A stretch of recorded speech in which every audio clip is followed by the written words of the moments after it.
On March 12, 2010, Washington, D.C. woke up to chaos. Federal agents swarmed a high-end apartment building in the diplomatic district. Inside, they discovered two bodies: Maria Torres, a young secretary with a promising future, and Nathan Grayson, a Secret Service agent whose life was shrouded in secrecy. The city buzzed with questions. Who were they? What happened? And why? What began as a double homicide quickly unraveled into a shocking story of lies, betrayal, and deadly secrets. The truth wasn't just about two lives lost, it pointed to something much bigger. Before we dive into the events of that tragic day, let's take a step back and learn who Maria Torres was. Her story starts far away from Washington, in a small neighborhood where dreams often seemed out of reach. Maria Torres grew up in a small, sun-soaked neighborhood in El Paso, Texas. Born in 1981 to hardworking parents, her childhood was shaped by the struggles of poverty. Her father worked construction jobs when he could find them, and her mother cleaned homes to keep food on the table. Life wasn't easy, but her parents made sure Maria understood the value of hard work and education. From a young age, Maria stood out. At school, she was the student who always raised her hand and stayed behind to ask extra questions. She spent her weekends helping her mother, volunteering at shelters, or reading to children in the neighborhood. She believed education was her way to a better life, not just for herself, but for her entire family. Maria's dedication paid off. By the time she graduated high school in 1999, she was valedictorian, making her family proud. But her journey was just beginning.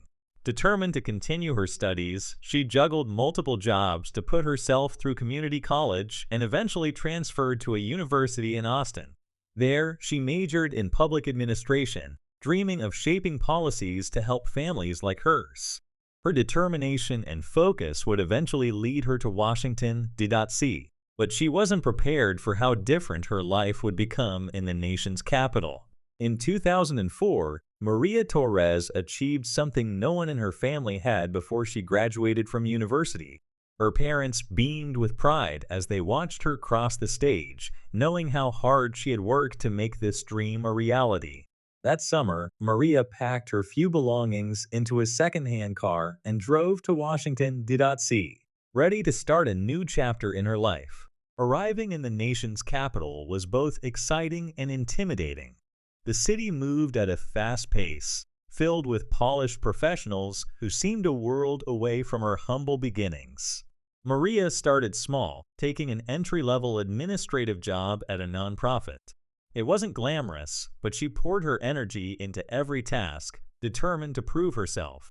Over the next few years, Maria's hard work and reputation for getting things done opened new doors. By 2008, she landed a prestigious job as a secretary at the U.S. Department of State. She managed schedules for diplomats, organized events, and handled high-level tasks behind the scenes. It was demanding, but Maria thrived. For the first time, she felt she was making a real difference. Still, the long hours and constant pressure left little time for a personal life. Maria often returned to her quiet apartment, wondering if she had sacrificed too much. Her plants became her closest companions, and while she loved her work, she couldn't help but feel a growing sense of loneliness. Little did she know, her life was about to take a dramatic turn. While Maria was carving out her path in Washington, Nathan Grayson's story was unfolding in a completely different way. Born in 1968 in Alexandria, Virginia, Nathan grew up in a world of structure and opportunity. His father, a retired Navy officer, and his mother, a meticulous homemaker, raised him with discipline and a strong sense of duty. Nathan excelled in both academics and athletics. By the time he graduated from the University of Virginia in 1990, his sharp mind and leadership skills had caught the attention of government recruiters. In 1994, he joined the Secret Service, quickly rising through the ranks. Nathan was known for his focus, precision, and loyalty, qualities that made him a trusted member of his team. By 2010, Nathan was deeply embedded in an undercover mission. His role placed him as a logistics manager at the State Department, a position that served as a cover for tracking a suspected foreign intelligence network. It was high-pressure work, requiring long hours, sharp instincts, and unwavering secrecy. While his professional life was calculated and methodical, his personal life was carefully compartmentalized. Nathan had a family in suburban Virginia, a wife and 2 children who knew nothing of his covert assignments. Balancing his dual lives wasn't easy, but Nathan managed to keep both worlds separate, at least until he crossed paths with Maria Torres. That moment would set off a chain of events neither could control. Maria and Nathan's paths crossed in April 2009 during a routine departmental briefing. For Maria, Nathan stood out immediately. His calm confidence and quiet authority seemed different from the usual personalities she encountered in her office. For Nathan, Maria's warmth and intelligence were like a bright light in his otherwise calculated and controlled world. Their connection began innocently enough: brief conversations in the office and polite smiles in passing. Over time, those small exchanges grew into longer conversations. Maria found herself drawn to Nathan's intriguing, mysterious demeanor, while Nathan was captivated by Maria's energy and determination. By the fall of 2009, their professional relationship had turned into something personal. Nathan started stopping by Maria's desk more often, asking questions that had nothing to do with work. Maria began sharing pieces of her life stories of her childhood in El Paso, her parents, and her dreams of making a difference. Nathan, in turn, revealed just enough about himself to keep Maria interested, while carefully avoiding any details that could expose the truth about his marriage or his undercover role. What started as lingering conversations soon became private meetings. By October, their relationship had evolved into a full-blown affair. They found solace in each other, Maria from her loneliness, and Nathan from the weight of his double life. But while the connection felt meaningful to both, it was also fragile, built on secrets and half-truths. Those cracks would soon begin to show, threatening everything they had built together. As their relationship deepened, the cracks in Nathan's carefully constructed double life began to grow. Balancing his undercover mission and his affair with Maria wasn't easy. For years, Nathan had prided himself on his discipline and focus, but now his emotions were clouding his judgment. He started taking risks he would never have considered before, like leaving classified documents unsecured or deviating from strict protocols to spend more time with Maria. Maria, on the other hand, began noticing inconsistencies in Nathan's behavior. He was evasive about certain details, and at times he seemed distracted or overly cautious, as if he were constantly looking over his shoulder. One night, while at his apartment, she stumbled upon a locked briefcase tucked away in his closet. Though she didn't open it, the sight of it left her unsettled. It was something she would expect a diplomat or intelligence officer to carry, not someone who claimed to be a logistics manager. By January 2010, Maria's suspicions had grown. The more she observed Nathan, the more she felt that he was hiding something far more significant than she had initially thought. Yet, she couldn't let go of him. Torn between her growing doubts and her feelings for Nathan, Maria's world became a mix of confusion, hope, and unease. Little did she know, the truth she sought would set off a chain of events that neither of them could escape. Maria's unease grew with each passing day.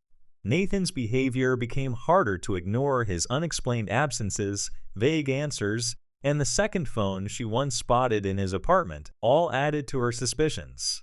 She couldn't shake the feeling that there was more to Nathan than he was letting on. Her instincts told her he was keeping secrets, and her determination to uncover the truth began to take hold. One night in February 2010, while Nathan was out for what he called a work meeting, Maria decided to search his apartment. She wasn't sure what she was looking for, but she felt certain she would find something. She combed through his belongings and came across a drawer filled with personal items. Among them was a photograph that stopped her cold: a family portrait. Nathan stood beside a smiling woman and 2 young children, posing in front of a white picket fence. It was clear Nathan wasn't just married, he had a whole life Maria knew nothing about. When Nathan returned home that night, Maria confronted him. The photograph sat on the coffee table, and the room was tense with silence. Caught off guard, Nathan admitted the truth. He was married, but he also revealed something even more shocking. He confessed to being a Secret Service agent working on a high-stakes undercover mission. He claimed that his secrecy was necessary not only for the success of his job, but for Maria's safety as well. Maria listened, but her trust in Nathan was shattered. She felt betrayed, used, and angry. Despite his explanations, she couldn't forgive the lies. From that moment on, Maria's feelings for Nathan began to shift. Her love turned to doubt, and that doubt quickly began to fuel a need for answers, and perhaps even revenge. The days following Nathan's confession were a whirlwind of emotions for Maria.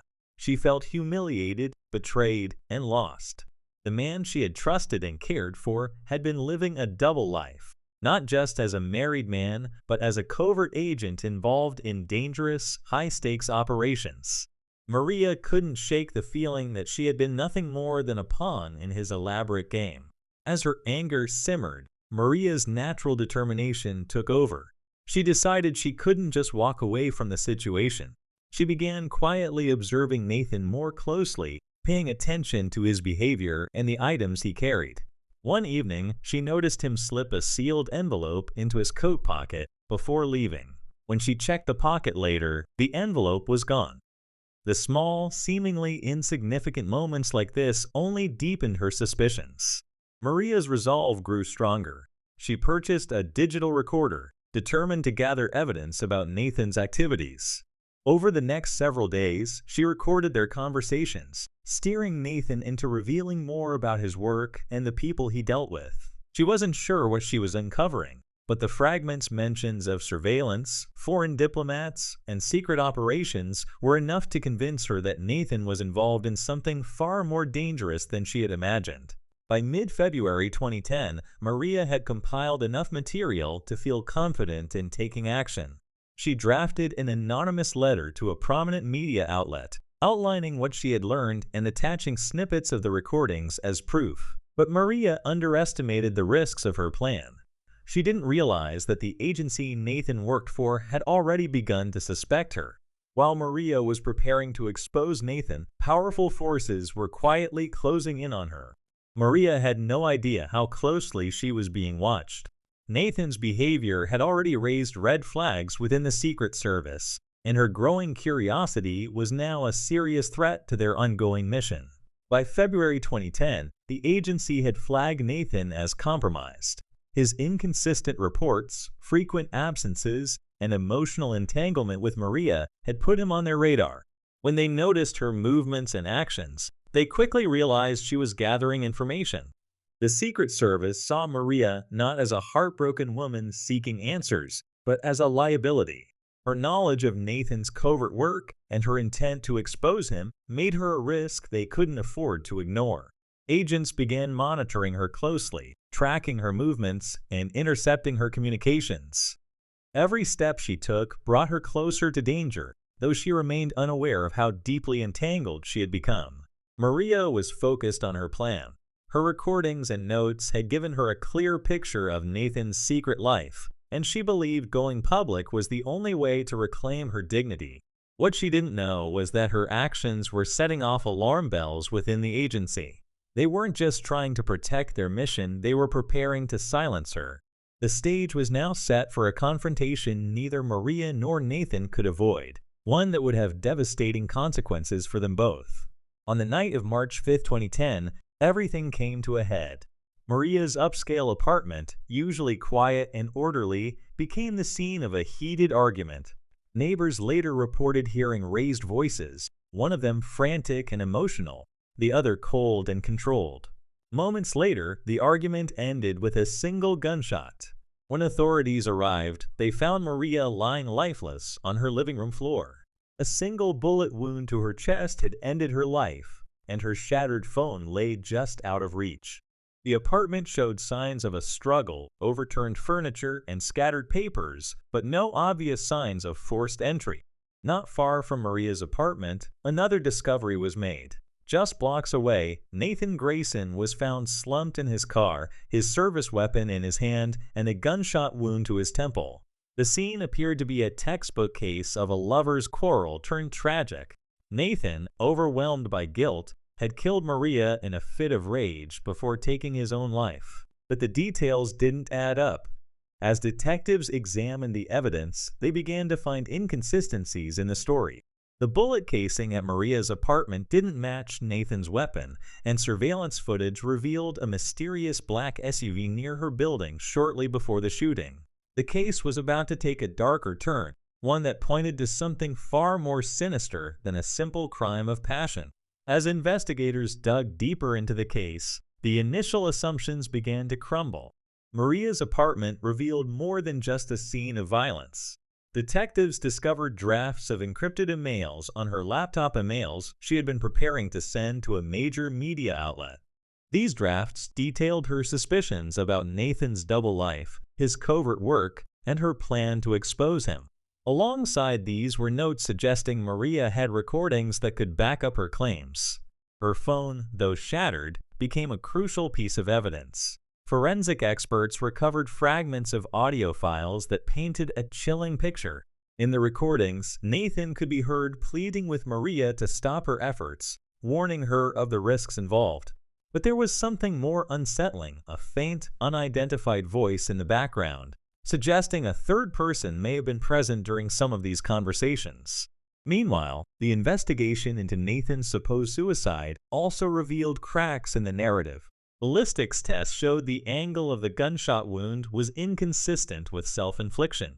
Surveillance footage near Maria's building captured an unmarked black SUV tied to a Secret Service covert operations team, raising questions about the agency's involvement in both deaths. Just as detectives began piecing together these clues, the investigation was abruptly shut down. A high-ranking agent from the Secret Service arrived at the precinct, declaring the case classified due to national security concerns. All evidence, including Maria's emails and phone recordings, was seized. With the local investigation halted, rumors of a cover-up began to circulate, and the truth behind Maria and Nathan's deaths grew more elusive. As the case slipped out of local authorities' hands, journalists began digging for answers. Whistleblowers from within the Secret Service started leaking information, and soon the story that emerged was far darker than anyone had imagined. It wasn't just a tragic love affair gone wrong. It was a calculated operation to silence two people who had become liabilities. Reports revealed that Maria had been deemed a threat to national security. Her knowledge of Nathan's undercover mission and her plan to expose it jeopardized a critical operation targeting a foreign intelligence network. The agency's response was swift and ruthless. Maria's murder, investigators alleged, was an authorized hit designed to eliminate the risk she posed. Nathan, already seen as compromised due to his emotional entanglement, was marked as a loose end. His death was staged to look like suicide, ensuring the mission remained intact and the agency's actions stayed hidden. On March 20, 2010, an explosive article exposed these findings to the public. It painted a picture of a shadowy world where loyalty and secrecy came before human lives.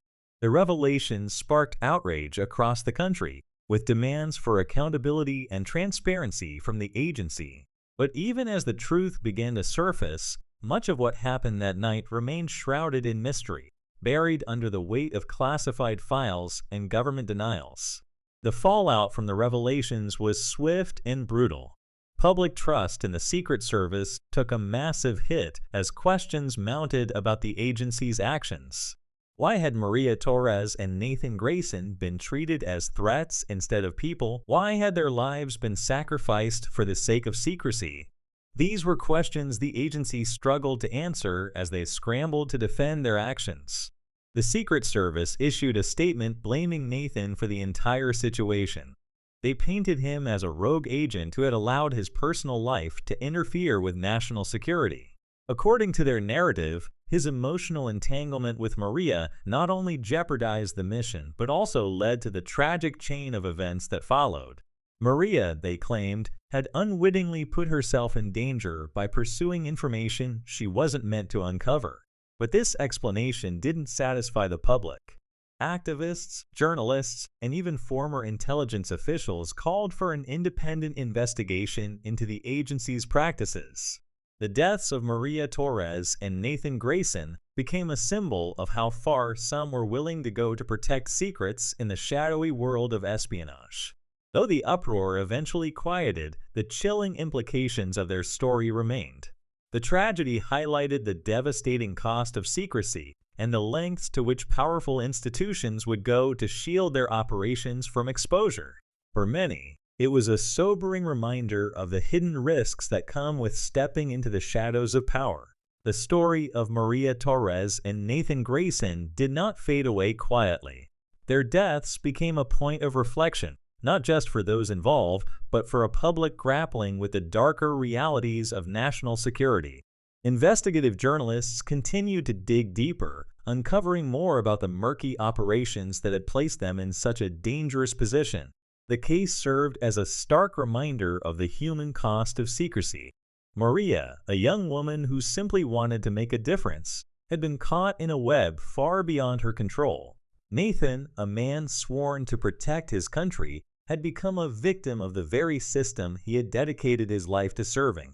Together, their lives and deaths symbolized the tragic intersection of personal choices and institutional power.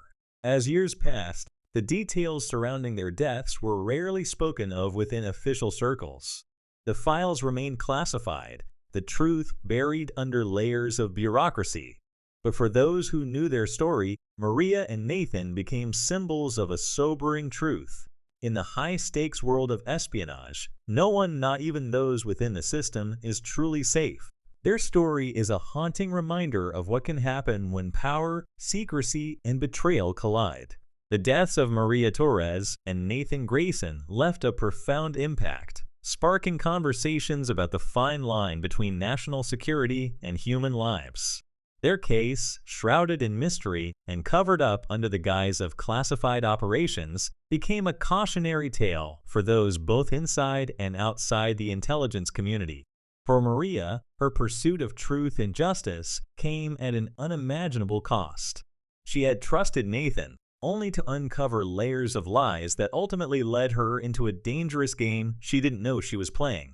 For Nathan, the pressures of his double life unraveled everything he had worked so hard to protect: his family, his mission, and his life. Both were caught in a system where loyalty to the mission outweighed personal bonds, and where the price of knowing too much could be fatal. Their story continues to resonate as a reminder of the sacrifices individuals make in the name of duty and the dangers of unchecked power. It raises difficult questions. How far should institutions go to protect their secrets? At what point does the pursuit of security cross ethical boundaries? While the answers may never be clear, the lives lost in this tragic tale force us to confront these uncomfortable realities. In the end, Maria Torres and Nathan Grayson were more than victims of a shadowy world. They were a stark example of its cost. Their story serves as both a warning and a call for accountability in systems that often operate beyond the reach of ordinary oversight.